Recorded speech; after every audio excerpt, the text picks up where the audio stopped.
Dollar ভিত্তিক অর্থনীতি যদি পড়ে যায় একবার, ডলার ভিত্তিক অর্থনীতি পড়া আর আমেরিকার পড়া একই কথা, আর আমেরিকার পড়ে যাওয়া আর গণতন্ত্রের বিলুপ্তি একই কথা।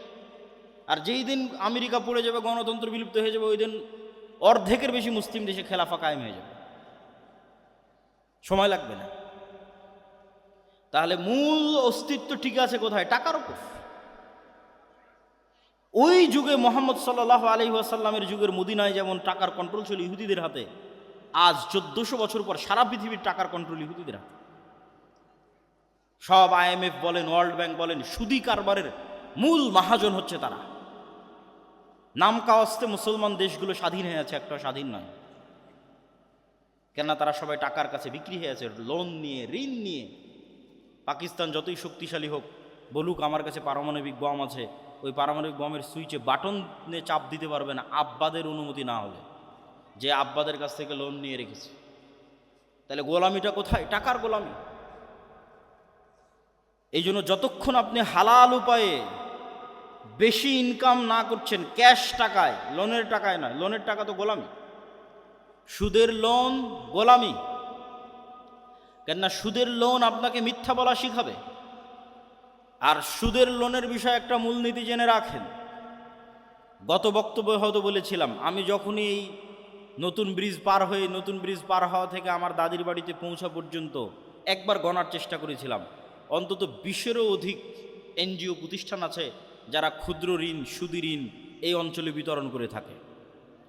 তো কতগুলো সুদি প্রতিষ্ঠান আছে তা গণার চেষ্টা করেছিলাম, তো আমি গণে শেষ করতে পারিনি। এত বেশি সাইনবোর্ড আছে রাস্তার মোড়ে মোড়ে, এত সুদি প্রতিষ্ঠানে। অথচ এই সুদ গোলামি কিভাবে? ইসলামের আগে একটা মূলনীতি বুঝে যান। ইসলামী সমাজ ব্যবস্থা কয়েকটা মূলনীতির উপর দাঁড়িয়ে আছে। তার একটা মূলনীতি হচ্ছে অল্পে সন্তুষ্ট থাকা। এটা একটা মূলনীতি। এই অল্পে সন্তুষ্ট থাকার উপর যতক্ষণ মুসলমানেরা তৈরি না হবে, ততক্ষণ ইসলামী অর্থনীতি ডেভেলপ করা সম্ভব নয়, ইসলামী ব্যাংক বাস্তবায়ন করা সম্ভব নয়। এই অল্পে তুষ্টি কি জিনিস এবং আপনি ধনী হবেন কিভাবে, এই দুইটা একটা আর একটার সাথে ওতপ্রোতভাবে জড়িত।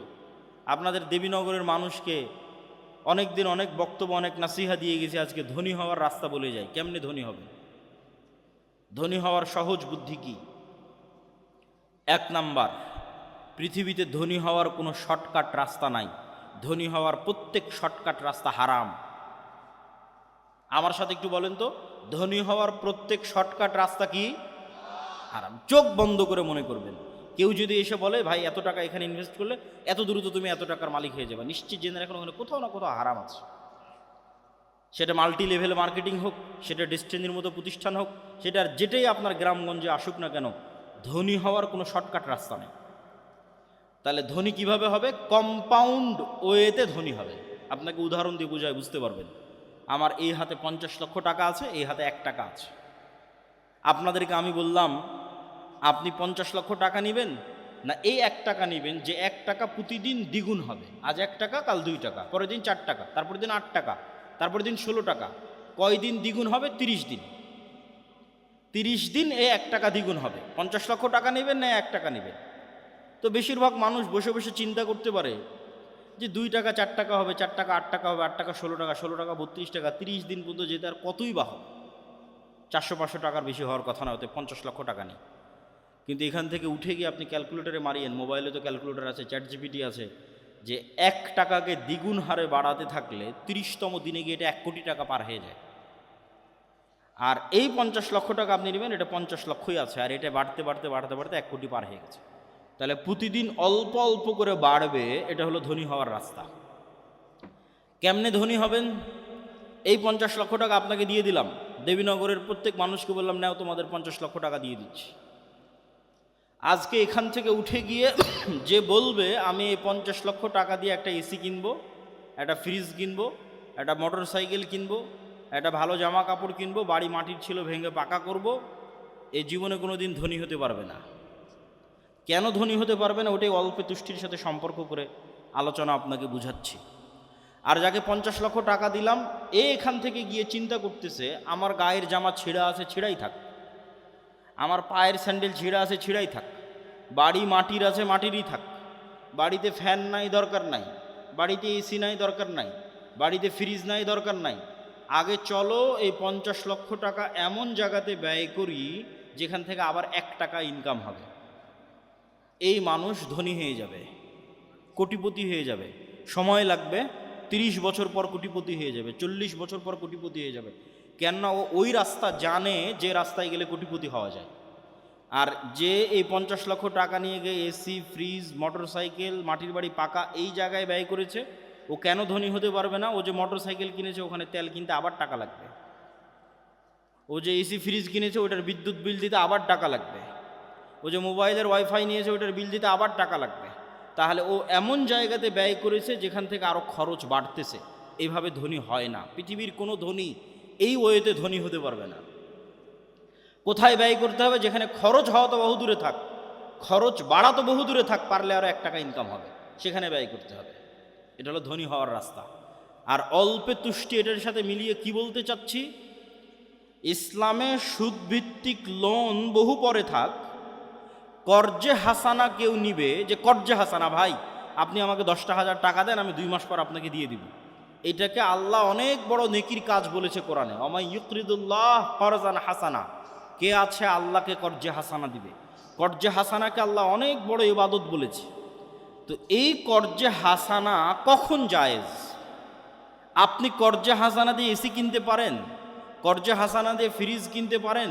আমার ইসলামিক ফাইন্যান্সের জ্ঞান বলে, ইসলামী শরীয়তে আমি যতটুকু জানি ততটুকু বলে যে বিলাসী পণ্য সুদ ভিত্তিক লোন দিয়ে ক্রয় করা তো বহু দূরে থাক, বিলাসী পণ্য কর্জে হাসানা নিয়েও কেনা যাবে কিনা, এটার হালালের দলিল কেউ দিতে পারবে কিনা আল্লাহ সুবহানাহু ওয়া তাআলা ভালো জানে, আমার জানা না। তাহলে কর্জে হাসানাটাই কখন নিতে পারবেন? সুদের লোন বহু পরে। কর্জে হাসানাটাই নিতে পারবেন যখন বিপদে, অ্যাক্সিডেন্ট করে মেডিকেলে আছেন, চিকিৎসা ব্যয় বহন করতে পারছেন না, মেয়ে ছেলেকে বিবাহ দিবেন, খরচ বহন করতে পারছেন না, বিশ্ববিদ্যালয়ে পড়াবেন, খরচ বহন করতে পারছেন না, ব্যবসাটা শুরু করবেন, টাকার ব্যবস্থা হচ্ছে না। এইরকম বিপদমূলক সময়ে কর্জে হাসানা নিতে পারেন। কিন্তু বিলাসী পণ্য, আমার ফ্রিজ না হলেও আমি খেয়ে বাঁচতে পারি, আমার এসি না হলেও আমি খেয়ে বাঁচতে পারি, আমার বাপদাদা বেঁচেছে, মোটর সাইকেল না হলেও আমি চলতে পারি, এই বিলাসী পণ্যগুলোর ক্ষেত্রে সুদি লোন তো বহু দূরের কথা, কর্জে হাসানাও হালাল কিনা তার প্রমাণ দেওয়া কঠিন আছে। কেননা ইসলামের অর্থনীতি দাঁড়িয়ে আছে অল্পে তুষ্ট থাকার উপর, অল্পে সন্তুষ্ট থাকার উপর।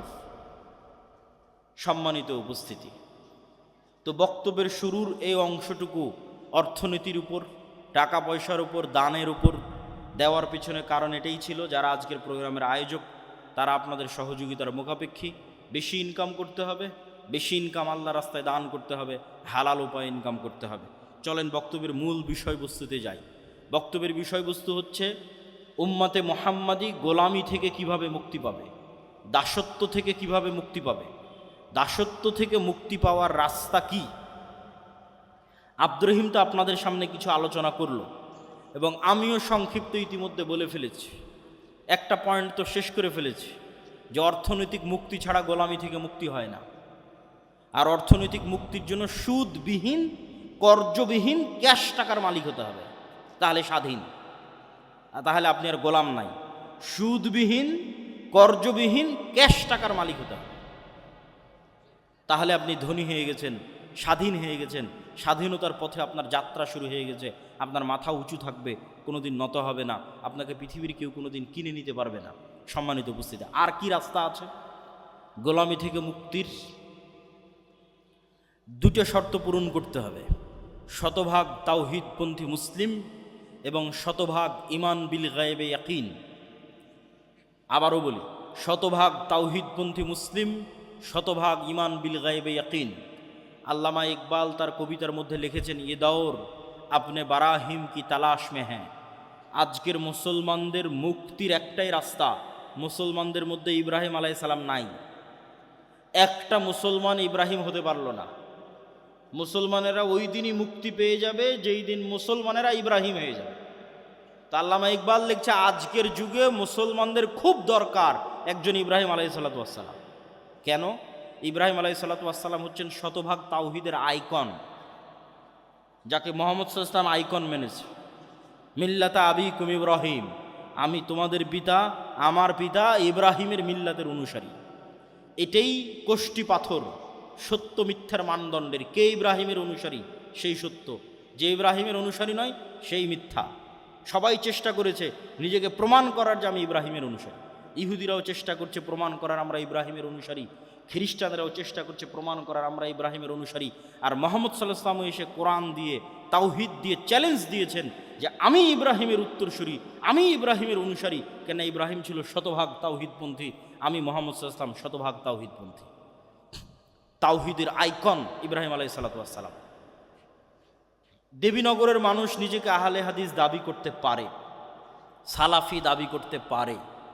এটা ভালো কথা যে আহলে হাদিস এবং সালাফিরা কবর পূজা করে না, বড় শিরক থেকে তারা মুক্ত থাকে, তাবিজ কবজের আশ্রয় তারা নেয় না। কিন্তু তার মানে এই নয় যে আপনি ইব্রাহিম আলাইহিস সালাম হয়ে গেছেন। ইব্রাহিম আলাইহিস সালাম হওয়া অনেক দূরের পথ। কি পার্থক্য আছে আপনারা ইব্রাহিম আলাইহিস সালামের মধ্যে? ছোট্ট উদাহরণ দিলে বুঝবেন। আপনি দেবীনগরের একজন আহলে হাদিস সালাফি বলে নিজেকে দাবি করছেন, কবর মাজারে গিয়ে সিজদা দেন না, বড় শিরক থেকে মুক্ত, কিন্তু আপনি আবার বিড়ি এবং সিগারেটের নেশায় আসক্ত। আপনি আবার জুয়ার যে খেলাগুলো আছে সেই জুয়ার খেলায় আসক্ত। আপনি আবার যেখানে টাকার লেনদেন আছে অবৈধ, যেখানে ক্ষমতার স্বার্থ আছে সেই ক্ষমতার স্বার্থ এবং টাকার স্বার্থের কাছে বিক্রি হয়ে গেছে। তাহলে কি বোঝা গেল? আপনার নিজের ইলাহ আপনার নাফস, আল্লাহ নয়। ও শায়েখ আব্দুর রাজ্জাক বিন ইউসুফ আজকে উপস্থিত হয়েছে। এটা নিয়ে দ্বিধাদ্বন্দ্বের কিছু নাই। উনি উপস্থিত হয়েছেন, পৌঁছে গেছেন, এখানে আসবেন অল্প কিছু সময়ের মধ্যে ইনশাআল্লাহ। সম্মানিত উপস্থিতি, তাহলে ওই ব্যক্তিটা নিজেকে তাওহীদপন্থী দাবি করলো, সে তাওহীদপন্থী কেন নয় ইব্রাহিম আলাইহিস সালামের মতো? ওর ইলাহ ওই কবর না হলেও, ওর ইলাহ হিন্দুদের ওই দেবদেবী মা কালী না হলেও, ওর ইলাহ ওর নিজের নাফস। ইলাহাহু হাওয়া, আল্লাহ কোরআনে বলেছে যে তারা ইলাহ বানিয়ে নিয়েছে নিজের নাফসকে, নিজের মনের প্রবৃত্তিকে ইলাহ বানিয়ে নিয়েছে। ওর মন চাচ্ছে বিড়ি সিগারেট খাবে, খাচ্ছে। ওর মন চাচ্ছে মদ জুয়া আড্ডা গাঞ্জার আড্ডায় ব্যস্ত থাকবে, থাকছে। ওর মন চাচ্ছে খেলার জুয়ায় ব্যস্ত থাকবে, থাকছে। তাহলে ও এখনো তার কালবে সব দিক থেকে আল্লাহকে প্রাধান্য দিতে পারেনি। শতভাগ ইব্রাহিম আলাইহিস সালামের মতো তাওহীদ মানে আল্লাহ যা ভালোবাসে আপনার কাল পাগলের মতো ওইটাকে ভালোবাসবে। আল্লাহ যা ঘৃণা করে আপনার কালব ওইটাকে পাগলের মতো ঘৃণা করবে। আল্লাহ সুবহানাহু ওয়া তাআলা যা করতে বলেছে আপনি ওটাকে পাগলের মতো করবেন। আল্লাহ যা করতে বিরত থাকতে বলেছে তা থেকে পাগলের মতো বিরত থাকবেন। আপনার কালব যেদিন এরকম পরিপূর্ণ স্বাধীন হয়ে যাবে, এখানে টাকার আধিপত্য নাই, ক্ষমতার আধিপত্য নাই, জুয়া নেশা বিড়ি সিগারেটের আধিপত্য নাই, এখানে নারীর আধিপত্য নাই, এখানে আধিপত্য আছে শুধু আল্লাহ সুবহানাহু ওয়া তাআলার, তখন এবার আপনি ইব্রাহিম আলাইহিস সালামের মতো শতভাগ তাওহীদপন্থী মুসলমান। এরকম মুসলমান ছাড়া উম্মতে মুহাম্মাদের মুক্তি সম্ভব নয়। 2 নম্বর বলেছি ঈমান বিল গায়বে ইয়াকিন। গায়েব কি? আব্দুর রহিম ফেরেশতার কথা বলছিল, এটাই গায়েব। আব্দুল্লাহ বিন আব্দুর রাজ্জাক উপস্থিত হয়েছে, এটা গায়েব নয়, চোখে দেখা যাচ্ছে। আব্দুর রাজ্জাক বিন ইউসুফ উপস্থিত হবে, এটা চোখে দেখা যাবে একটু পরেই। কিন্তু গায়েব কোনটা? এখানে ফেরেশতারা উপস্থিত হয়েছে, এটা গায়েব। এই গায়েব যেই দিন আপনি চোখে দেখতে পাবেন, মানে চোখে দেখা জিনিসের মতো বিশ্বাস করতে পারবেন, ওই দিন উম্মতে মুহাম্মাদের মুক্তি হয়ে গেছে। এই জন্য একটা ঘটনা মনে রাখতে হবে, আসহাবুল উখদুদের ঘটনা। ওয়ামা নাকামু মিনহুম ইল্লা আন ইউমিনু বিল্লাহিল আজিজিল হামিদ। আসহাবুল উখদুদকে বলা হলো ঈমান ছাড়ো, না হলে এই যে জাহান্নামের আগুন, এই আগুনে ঝাঁপ দাও। তো আসহাবুল উখদুদ ঈমান পরিত্যাগ না করে ওই আগুনে ঝাঁপিয়ে পড়ল। তো আপনি কি মনে করেন এই আগুনে ঝাঁপিয়ে পড়া এত সহজ? আজকে দেবীনগরে একটা আগুন জ্বালালাম আর আপনাদের বললাম হয় ঈমান ছাড়াও আগুনে ঝাঁপা এত সহজ নয়। কখন সহজ ওটার রাস্তা বলে দিই, সেটাই ঈমান বিল গায়বে ইয়াকিন। ওই আসহাবুল উখদুদ ওই আগুনের মধ্যে আগুন মনে করে ঝাঁপিয়ে পড়েনি। ওরা দেখতে পাচ্ছিল চাক্ষুষ যে আগুনই তো জান্নাত, এটা দেখতে পেয়েছে যে আমরা যে আগুনের মধ্যে ঢুকছি আমরা তো জান্নাতে ঢুকতেছি। আর যখন পেছন মুড়িয়ে নিজের বাড়ি এবং নিজের ঘরের দিকে তাকিয়েছে, মনে করেন আপনাদের বাড়ি ঘর, এসি ফ্রিজ ফ্যান বিদ্যুৎ সব আছে, ওখানে ওরা দেখছে কি রে, এখানে তো জাহান্নামের আগুন জ্বলতেছে। দেখতে পাচ্ছে যে আমি যদি আমার বাড়িতে ফিরে যাই তো ওখানে তো জাহান্নামের আগুন জ্বলছে, আর যদি আগুনের মধ্যে ঢুকে যাই তো এখানে তো জান্নাত দেখতে পাচ্ছি। এটা যতক্ষণ দেখতে না পাবেন, ভিজুয়ালাইজ না করতে পারবেন, আপনার ঈমান যতক্ষণ ওই পর্যায়ে না যাবে, ততক্ষণ পৃথিবীর মুসলমানদের মুক্তি সম্ভব নয়, বাংলাদেশের মুসলমানদের মুক্তি সম্ভব নয়। এই জন্য আমি বলেছি অন্তত 20% বাংলাদেশের মুসলমানকে লাগবে যে শতভাগ তাওহীদে বিশ্বাসী, যার ঈমান বিল গায়েব ইয়াকিনের লেভেলে শতভাগ, অন্তত 20%। নাহলে ইসলামী খেলাফত, ইসলামী রাষ্ট্র প্রতিষ্ঠা করা সম্ভব নয়। আপনি আমাকে আজকে যদি ক্ষমতায় বসান বাংলাদেশের, আজকে যে আব্দুল্লাহ বিন আব্দুর রাজ্জাক আপনাকে বাংলাদেশের ক্ষমতা দিয়ে দিলাম, আমি না, বাংলাদেশের সবচেয়ে পরহেজগার মানুষকে ক্ষমতা দিয়ে দিলেন, আল্লাহওয়ালা মানুষকে, কালকে বাংলাদেশের ক্ষমতায় বসে ঘোষণা দিলাম আজ থেকে বাংলাদেশে ইসলামী আইন অনুযায়ী চলবে। ঘোষণা দেওয়ার 1 সেকেন্ডের মধ্যে আমেরিকা, ভারত থেকে শুরু করে যত দেশ আছে সব অর্থনৈতিক বয়কট দেবে, ডলার আসা বন্ধ হয়ে যাবে, IMF, ওয়ার্ল্ড ব্যাংক তার লোন ফেরত চাইবে, বিদ্যুৎ সাপ্লাই বন্ধ হয়ে বলল, গাজার সুন্নাতের অনুসরণের কথা বলল। আমি আরেকটা উদাহরণ দিয়ে যাই যে গাজায় যত ত্রাণ বিতরণ হয়, এই ত্রাণ বিতরণ নিয়ে যে সিন্ডিকেট আছে, এই সিন্ডিকেটের পার্সেন্টেজ ইহুদিদের হাতে যায় না। এই সিন্ডিকেট জর্দান, মিশর এবং ওই ফিলিস্তিনের অভ্যন্তরের মুসলমান, এদের টপ লেভেলের যারা আছে এরা এই সিন্ডিকেট মেনটেন করে। তাহলে মিশরে যেই জিনিসের দাম 10 টাকা, গাজার মধ্যে ওই জিনিসের দাম 500 টাকা। কে বাড়ালো 500 টাকা? এটা একটা সিন্ডিকেট। এই সিন্ডিকেট সব মুসলমান, এই ইহুদিরা নয়। তাহলে এদের মধ্যে স্বভাব ঢুকে গেছে বানু ইসরাইলের, গোলামির স্বভাব, মিথ্যা, ধোকা, 2 নাম্বারি, জুয়াচুরি, জোর জবরদস্তি। তাহলে এরা কিভাবে নেতা হবে, কিভাবে নেতৃত্ব দিবে, কিভাবে স্বাধীন হবে, কিভাবে আজাদ হবে? সম্ভব নয়। এই জন্য সত্যবাদিতা, ন্যায়পরায়ণতা একটা মানদণ্ড, যেই মানদণ্ড দিয়ে উম্মতে মুহাম্মাদি নেতা হতে পারে, নেতা হওয়া সম্ভব। তো আমাদের উপর গণতন্ত্রকে চাপিয়ে দেওয়া আছে গোলাম তৈরির কারখানা হিসেবে। গণতন্ত্র হচ্ছে গোলাম বানানোর কারখানা। এখান থেকে কি তৈরি হয় বলেন তো? গণতন্ত্র থেকে কি তৈরি হয়? একটু জোরে বলতে হবে, কি তৈরি হয়? গোলাম তৈরি হয়। কিভাবে? গণতন্ত্রের সিস্টেমটাই এমন যে এখানে যদি আপনি 2 নাম্বারই না করেন, ধোকা না দেন, মিথ্যা না বলেন, গীবত না করেন, নিন্দা না করেন, অপবাদ না দেন, তাহলে আপনার নির্বাচন করে জিতে আসা বহু দূরের কথা। একই দলের একই আসনের মনোনয়ন প্রার্থী যদি 10 জন থাকে, তাহলে সবাই মিলে যদি এই 2 নাম্বার ধোকাবাজি, দুর্নীতি, টাকা পয়সার লেনদেন, গীবত, তহমত এই রাস্তা অবলম্বন না করে, তাহলে জীবনেও মনোনয়নই নিয়ে আসতে পারবে না। এমপি নির্বাচিত হওয়া তো বহু পরে। তাহলে এমপি নির্বাচিত হওয়া পর্যন্ত যতগুলো স্টেপ আছে, এই প্রত্যেকটা স্টেপ মিথ্যা দিয়ে পরিপূর্ণ। সারা বাংলাদেশের সবাই জানে নির্বাচন কমিশনারে যত এমপি তাদের হলফনামা জমা দিয়েছে, এদের 90% মিথ্যা হলফনামা জমা দিয়েছে। কে জানে না? সবাই জানে। তাহলে পুরো সিস্টেমটা তৈরি হয়ে আছে মিথ্যার উপর। তাহলে এবার বুঝেন, এই মিথ্যা, দুর্নীতি, ধোকাবাজির সিস্টেমের মধ্যে দিয়ে 300 এমপি নির্বাচিত হয়েছে। এই 300 এমপি আমার এবং আপনার কাছে নেতা, কিন্তু আল্লাহর দৃষ্টিতে এরা সব গোলাম। এই হলো সারমর্ম। তাহলে আমরা 300টা গোলাম নির্বাচন করছি না এমপি নির্বাচন করছি?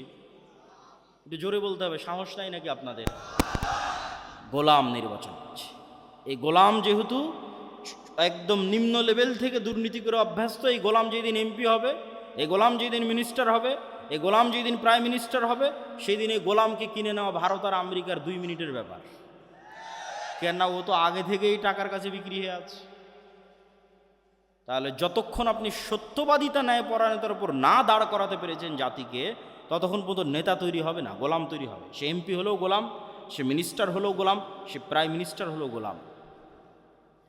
এই জন্যই তো শরীফ ওসমান হাদির মতো যুবকেরা, যারা এই গণতন্ত্রের মতো নিকৃষ্ট এই পদ্ধতির মধ্যে থেকেও চেষ্টা করেছিল সত্যবাদিতা, ন্যায়পরায়ণতার উপর অটল থাকতে, গণতন্ত্র তাদের সহ্য করতে পারেনি, গুলি করে উড়িয়ে দিয়েছে।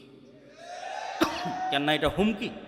এরকম সত্যবাদী, এরকম ন্যায়পরায়ণ 500 জন যুবক, এরকম ন্যায়পরায়ণ, সত্যবাদী, শিক্ষিত, জ্ঞানী গুণী 500 যুবক যদি বাংলাদেশে তৈরি হয়ে যায়, তাহলে শুধু বাংলাদেশে ইসলাম প্রতিষ্ঠা সম্ভব নয়, সারা পৃথিবী বিজয় করা সম্ভব।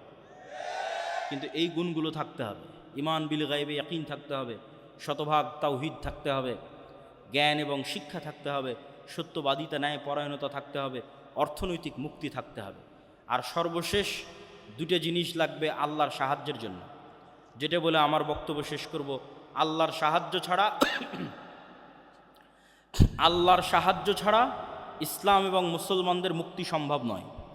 আল্লাহর সাহায্য ছাড়া ইসলাম এবং মুসলমানদের বিজয় সম্ভব নয়। ইসলাম এবং মুসলমানদের বিজয়ের পূর্ব শর্তই আল্লাহর সাহায্য। আমি আপনি কে? মুহাম্মদ সাল্লাল্লাহু আলাইহি ওয়াসাল্লামের বিজয় হয়নি আল্লাহর সাহায্য ছাড়া। উনি বদরে বিজয় নেওয়ার জন্য আগের রাতে লম্বা সালাত আদায় করছেন। আবু বকর রাদিয়াল্লাহু তাআলা আনহু বলছেন, কাফাকা মুনাশাদাতাকা রব্বাক, যথেষ্ট হয়েছে। এত দোয়া করতে হয়, এত লম্বা সালাত আদায় করতে হয়। কিন্তু মুহাম্মদ সাল্লাল্লাহু আলাইহি ওয়াসাল্লাম খুব ভালোভাবে জানেন, তিনি যত বড় নবী হন, যত বড় আল্লাহওয়ালা হন, যত সর্বশ্রেষ্ঠ রাসূল হন, আল্লাহ যদি তাকে সাহায্য না করে উনি জিততে পারবেন না। আর আল্লাহর সাহায্য ততক্ষণ আসবে না যতক্ষণ না উনি সালাত আদায় না করেন, যতক্ষণ না উনি রাতের সালাতে আছেন, যতক্ষণ না উনি সকাল সন্ধ্যের জিকিরে আছেন, ততক্ষণ আল্লাহর সাহায্য তার উপর আসবে না। এটা উনি আমাদের চেয়ে ভালো জানেন, এটা উনি আবু বকর রাদিয়াল্লাহু তাআলা আনহুর চেয়ে ভালো জানেন। এই জন্য মুসলমানদের মুক্তির কোনো রাস্তা নাই সালাত ছাড়া।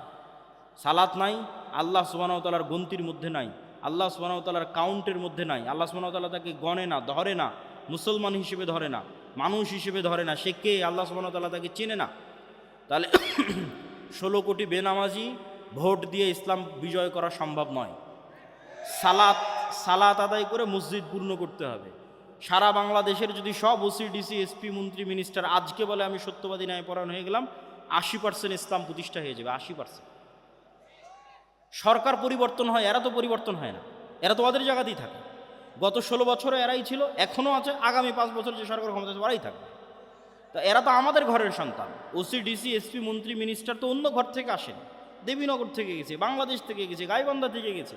এরা যদি আজকে বলে যে আমি সত্যবাদী ন্যায়পরায়ণ থাকবো, কালকে 80% ইসলাম প্রতিষ্ঠা হয়ে যায়। কেন বলছে 80%? ইসলাম রাষ্ট্রে যাওয়ার ব্র্যান্ডিং হচ্ছে ন্যায়। রাসূল সাল্লাল্লাহু আলাইহি ওয়াসাল্লাম ঈসা ইবনে মারিয়ামের ব্র্যান্ডিং করেছেন, লা তাকুমুস সাআহ হাত্তা ইয়ানজিলা ঈসা ইবনে মারিয়াম। ততক্ষণ পর্যন্ত কিয়ামত সংঘটিত হবে না যতক্ষণ ঈসা ইবনে মারিয়াম অবতীর্ণ না হয়। আর ঈসা ইবনে মারিয়াম অবতীর্ণ হয়ে কী করবে? ইয়াকসিরুস সালিব, ক্রুশ ভেঙে দিবে আর সারা পৃথিবীতে ন্যায় প্রতিষ্ঠা করবে। আল্লাহু আকবার। তাহলে রাষ্ট্রে ইসলামের ব্র্যান্ডিং ন্যায়, ন্যায়পরায়ণতা। এই সমস্ত ওসি ডিসি এসপি মন্ত্রী মিনিস্টার এদেরকে আমরা ইসলাম বুঝাতে ব্যর্থ হয়েছি। তারা মনে করছে তাদের ঘুষের দুর্নীতির টাকা দিয়ে তারা হজ করে মসজিদ মাদ্রাসায় দান করে এই পাপ ক্ষমা করে নেবে। নাউজুবিল্লাহ, নাউজুবিল্লাহ। এইটা মুনাফিকি। বরং তাদের বোঝা উচিত ছিল তারা যেই পদে আছে ওই পদে সে ওই দানবীরের এবং তাহাজ্জুদ গুজারের চেয়ে বেশি নেকি অর্জন করতে পারত যদি রাসূল সাল্লাল্লাহু আলাইহি সাল্লামের এই হাদিসকে ফলো করতো, যে সাবআতু ইউযিল্লুহুমুল্লাহ ইয়াউমা লা যিল্লা ইল্লা যিল্লুহ, ইমামুন আদিল, 7 শ্রেণীর মানুষকে আল্লাহ তার আরশের ছায়া দিবেন। তার মধ্যে সালাত আদায়কারীকে অতিক্রম করে গেছে, দানবীরকে অতিক্রম করে গেছে, যে সে হচ্ছে ইমামুন আদিল, রাতের তাহাজ্জুদের সালাত এবং দান এটিকে অতিক্রম করে গেছে, যে তার পদে দায়িত্ব পালন অবস্থায় ন্যায় পরায়ণ। তাহলে ওই ওসি হারাম টাকা দিয়ে হজের নেকি অর্জন করতে চায়। আরে পাগল, ওখানে বসে থেকে তুমি ন্যায় প্রতিষ্ঠা করো, তাহলে তো তুমি এমনি এর চেয়ে বেশি নেকি পাবা। আল্লাহ রাসূল ঘোষণা দিয়ে রেখেছে। কিন্তু আমরা ইসলাম তাদেরকে বুঝাতে পারিনি যে ইসলাম কি, মানুষকে বুঝাতে পারিনি আমরা ইসলাম কি। এই জন্য আমাদের প্রজন্ম ধ্বংস হয়ে গেছে। পুরো দেশটা দুর্নীতির উপর দাঁড়িয়ে আছে এবং মিথ্যার উপর দাঁড়িয়ে আছে। বলছিলাম আল্লাহর সাহায্য, মুহাম্মদ সাল্লাল্লাহু আলাইহি ওয়াসাল্লাম আল্লাহর সাহায্য ছাড়া জয়লাভ করতে পারেনি। আর আল্লাহর সাহায্য আনার জন্য দুটো জিনিস লাগবে, সালাত এবং জিকির। এইটা বলে আমার সংক্ষিপ্ত বক্তব্য শেষ করব। জিকির কেন শক্তিশালী, সালাত কেন শক্তিশালী? আপনাকে বুঝতে হবে পৃথিবীর সবচেয়ে শক্তিশালী জিনিস হচ্ছে আওয়াজ। পৃথিবীর সবচেয়ে শক্তিশালী পাওয়ারফুল জিনিস হচ্ছে সাউন্ড। আজকের আধুনিক সভ্যতা দাঁড়িয়ে আছে আলোর উপর। আমি এখানে কথা বলছি, এটা আলোর মধ্যে দিয়ে মোবাইলে গেছে, মোবাইল থেকে আলোর মধ্যে দিয়ে টাওয়ারে গেছে, টাওয়ার থেকে এটা এখন আমেরিকাতে গিয়ে বাজতেছে। এখন আমার কথা, এখন আমেরিকায় বাজতেছে কেন? আলোর গতি খুব দ্রুত, ওর মধ্যে দিয়ে ডাটা ট্রান্সফার হচ্ছে, শব্দ যাচ্ছে, ছবি যাচ্ছে, ভিডিও যাচ্ছে। এটা আল্লাহ যেদিন পৃথিবী সৃষ্টি করেছে ওই দিন থেকেই যায়, মানুষ জানতো না, আজকে মানুষ জানতে পেরেছে। তাহলে আজকের আধুনিক সভ্যতা দাঁড়িয়ে আছে আলোর উপর। কিন্তু আলোর চেয়েও পাওয়ারফুল একটা জিনিস যেটার ধারে কাছে বিজ্ঞানীরা নাই, সেটা হচ্ছে আওয়াজ, সেটা শব্দ। এটার কিছু জ্ঞান আল্লাহ সুলাইমান আলাইহিস সালামকে দিয়েছিলেন, কিছু। ওমা উতিতু মিনাল ইলমি ইল্লা কালিলা।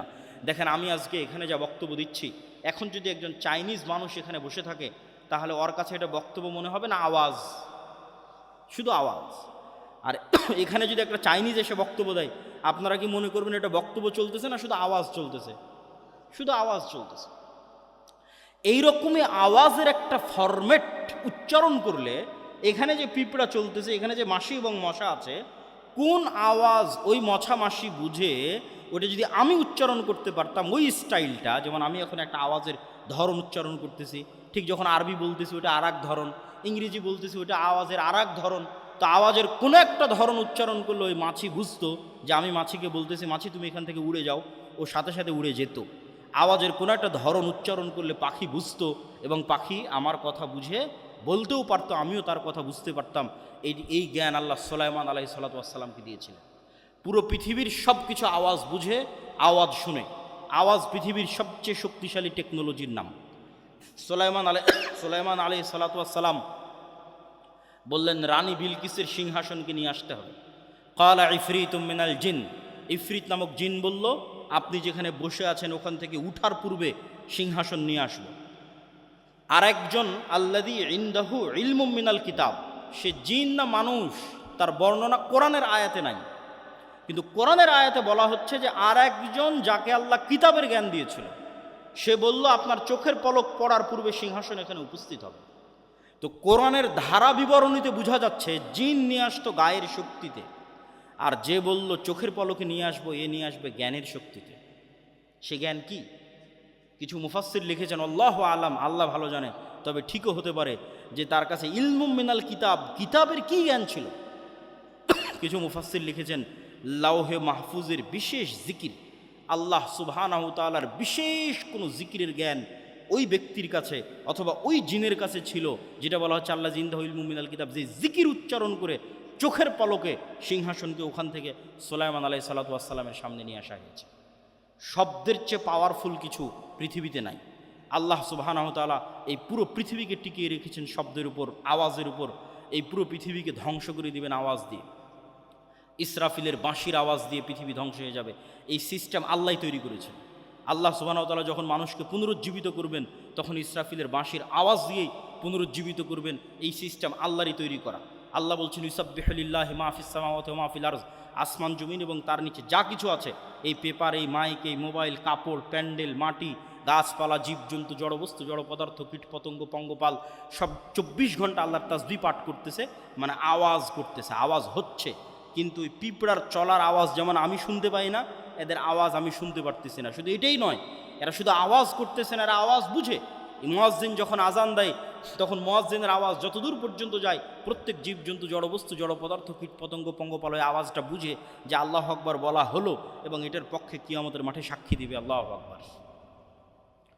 তাহলে এবার বুঝেন, আশা করি আমি বুঝাতে পেরেছি যে আওয়াজ খুব পাওয়ারফুল একটা কিছু। এবার বুঝেন আমাদের কাছে যে কোরআন আছে, এই কোরআন কার আওয়াজ? একটু জোরে বলেন তো, কোরআন কার আওয়াজ? আল্লাহর আওয়াজ। এটা আল্লাহর শব্দ, আল্লাহর বাক্য। এই জন্য তাজবিদের গুরুত্ব আছে। কেননা মুহাম্মদ সাল্লাল্লাহু আলাইহি সাল্লাম যেইভাবে উচ্চারণ করেছেন, উচ্চারণ যদি ওইভাবে হয় তাহলে জিবরাইলের সাথে মিলবে। জিবরাইলের সাথে মিললে লাউহে মাহফুজের সাথে মিলবে, লাউহে মাহফুজের সাথে মিললে আল্লাহর সাথে মিলবে। আল্লাহু আকবার। এটা আল্লাহ সুবহানাহু ওয়া তাআলার নিজের আওয়াজ। এই জন্য এটা আফজালুজ জিকির, শ্রেষ্ঠতম জিকির। এই জন্য কোরআন যদি মানুষ অর্থ না বুঝেও পড়ে, শুধু যদি ওই ফরম্যাট উচ্চারণ করে, ওই সাউন্ড উচ্চারণ করে কোরআনের, তবুও মানুষ সকল উপকার পাবে কোরআনের। জিন, জাদু, বদনজর, রহমত, বরকত যা দরকার মানুষের, সবচেয়ে শক্তিশালী জিনিস আল্লাহ সুবহানাহু ওয়া তাআলা উম্মতে মুহাম্মাদীকে দিয়েছে, সেটা কোরআন। কিন্তু এই কোরআন থেকে আমরা দূরে। তাহলে আমরা কি শিখব আর কি করব আর কেমনে আমরা মুক্তি পাবো আর কেমনে আমরা উন্নতি হব? সালাত কেন সর্বশ্রেষ্ঠ ইবাদত? কেননা সালাতও একটা জিকির। আকিমিস সালাত আলি যিকরি। মানুষের কালবের উচিত 24 ঘন্টা আল্লাহর জিকির করা, কিন্তু 24 ঘন্টা পারে না যেহেতু, এই জন্য সর্বনিম্ন 5 বার অন্তত আল্লাহকে স্মরণ করতে হবে, না হলে আল্লাহর গণনার খাতা থেকে বাদ চলে যাবে। ওই 5 বার জিকির করার যে সিস্টেম, সেটা হচ্ছে সালাত। দিনে রাতে 24 ঘন্টায় 5 বার অন্তত আল্লাহকে মসজিদে গিয়ে স্মরণ করতে হবে। আর এই কাল্ব যতক্ষণ আল্লাহ সুবহানাহু ওর সাথে সংশ্লিষ্ট কানেক্টেড না থাকবে ততক্ষণ আল্লাহর সাহায্য আসবে না। আল্লাহ সুবহানাহু ওয়া তাআলা মুসা আলাইহিস সালামকে বলেছেন, ওয়ালা তানিয়া ফি যিকরি, আমাকে জিকির করতে, স্মরণ করতে ভুলিও না। কল্পনা করেন, এমনি কল্পনা করেন যে মুসা আলাইহিস সালাতু ওয়াস সালাম এক সপ্তাহ থেকে সালাত আদায় করে না, এক সপ্তাহ থেকে আল্লাহর জিকির করে না, তাহলে আজকে যদি মুসা আলাইহিস সালাম লাঠি ছাড়ে সাপ হবে না। কেননা মুসা আলাইহিস সালামের কাল্ব আল্লাহর থেকে ডিসকানেক্টেড হয়ে গেছে। তাহলে ওনার হাতের যে লাঠি ওটাও ডিঅ্যাক্টিভেট হয়ে গেছে, আর কাজ করতেছে না, আর কাজ করবে না, অ্যাক্টিভেট নাই। যতক্ষণ এই কাল্ব আল্লাহর সাথে কানেক্টেড ততক্ষণ এই পিছনে যদি বিশাল ফেরাউনের বাহিনীও থাকে আর সামনে যদি বিশাল সমুদ্র থাকে তখন এই লাঠিও কাজ করবে। কেননা কাল্ব আল্লাহ সুবহানাহু ওয়া তাআলার সাথে সম্পৃক্ত আছে, কানেক্টেড আছে। এই জন্য উম্মতে মুহাম্মাদের বাঁচার রাস্তা সালাত, উম্মতে মুহাম্মাদের বাঁচার রাস্তা জিকির, এবং সালাতের ক্ষেত্রে 5 ওয়াক্ত সালাতের পরে রাতের সালাত। সালাতের এতটুকু বলে শেষ করি, আজকে আমরা যেই ইন্টারনেট, যেই মোবাইলের যোগাযোগের মাধ্যমে 1000 কিলোমিটার দূরে বসে থাকা আমেরিকার কোনো শিক্ষকের কাছে হয়তো ক্লাস করতেছি, জুমে, গুগল মিটে, লাইভে, হোয়াটসঅ্যাপে, ফেসবুকে সরাসরি দেখতেছি, এইটা যেমন প্রযুক্তি, এর চাইতে হাজারো লক্ষ কোটি গুণ শ্রেষ্ঠতম প্রযুক্তি হচ্ছে সালাত। যেটা জমিনে বসে থেকে যে কেউ এই প্রযুক্তি, এই মাধ্যম এটা অবলম্বন করে 7 আসমানে থাকা রব্বুল আলামিনের সাথে লাইভ কানেক্টেড হয়ে যেতে পারবে। বলেন আল্লাহু আকবার। আমি হাদিসের অনুবাদ আমার ভাষায় করলাম। রাসূল সাল্লাল্লাহু আলাইহি ওয়াসাল্লাম বলেছেন, মানুষ যখন সিজদার দিকে তাকিয়ে থাকবে এবং তার অন্তর যখন আল্লাহ সুবহানাহু ওয়া তাআলার সাথে কানেক্টেড থাকবে, সালাতে যখন দাঁড়াবে, যতক্ষণ সালাতে তার মনোযোগ থাকবে ততক্ষণ আল্লাহ সুবহানাহু ওয়া তাআলা তার মুখোমুখি থাকবেন। যখন সালাতে তার অন্তর অমনোযোগী হয়ে যাবে তখন আল্লাহ সুবহানাহু ওয়া তাআলার বান্দার মুখোমুখি থাকেন না। এটার ব্যাখ্যা ইবনুল কাইয়িম রাহিমাহুল্লাহ লিখেছেন যে আল্লাহ সুবহানাহু ওয়া তাআলা নূরের পর্দা সরিয়ে বান্দার সরাসরি মুখোমুখি হন। আর সেটাকে আমি আরও সহজ ভাষায় বুঝার জন্য বললাম যে জমিনে বসে থেকে রব্বুল আলামিনের সাথে, 7 আসমানের সাথে সরাসরি সংযোগ তৈরি করার পৃথিবীর একমাত্র প্রযুক্তি হচ্ছে সালাত। এই জন্য সূর্যগ্রহণে সালাত, চন্দ্রগ্রহণে সালাত, বৃষ্টি প্রার্থনায় সালাত, জানাজায় সালাত, বিপদ আপদে সালাত। সালাত ছাড়া উম্মতে মুহাম্মাদির বাঁচার কোনো রাস্তা নাই। জিকির ছাড়া, কোরআন ছাড়া উম্মতে মুহাম্মাদির বাঁচার কোনো রাস্তা নাই। আল্লাহ সুবহানাহু ওয়া তাআলা আমাদের আজকের এই বক্তব্যের উপর আমল করার এবং আল্লাহর পথে যাত্রা এই বইটি প্রত্যেক মসজিদ, মাদ্রাসা, স্কুল, কলেজ সেগুলোতে বাস্তবায়ন করার এবং প্রতি সপ্তাহে অন্তত একটা পাঠচক্র আয়োজন করার তৌফিক দান করুক। আল্লাহুম্মা আমিন। ওয়া আখিরু দাওয়ানা আনিল হামদুলিল্লাহি রাব্বিল আলামিন। আসসালামু আলাইকুম ওয়া রাহমাতুল্লাহি ওয়া বারাকাতুহু।